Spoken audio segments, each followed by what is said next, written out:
hidung sana nan jauh di rantau, pulanglah pulang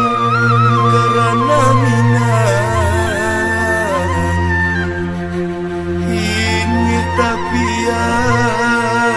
di kampung halaman. Salam imbau dari rumah gadang.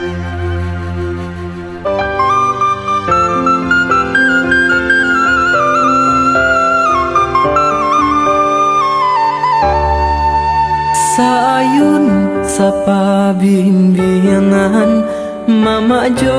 kamanakan malape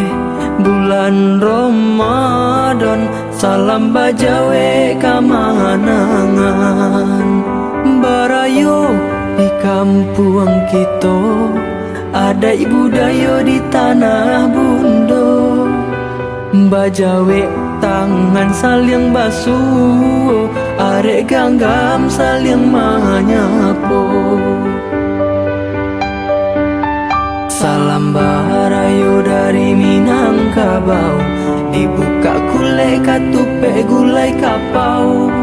basanda gurau josana dari rantau nan lah pulang Minang mahimbau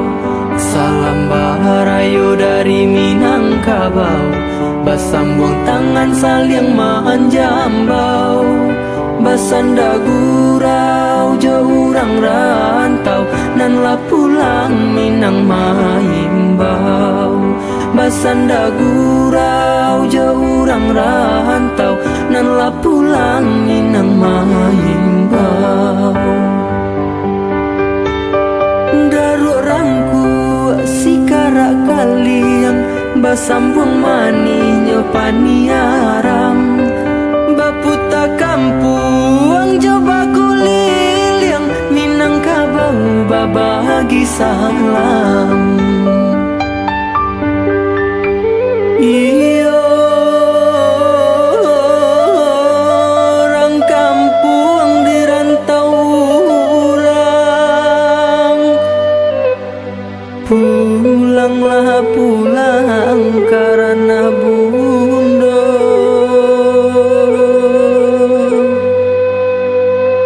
Minang maimbau dan sarukan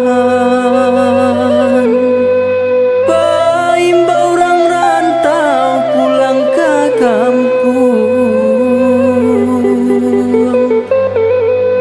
bakumpul kita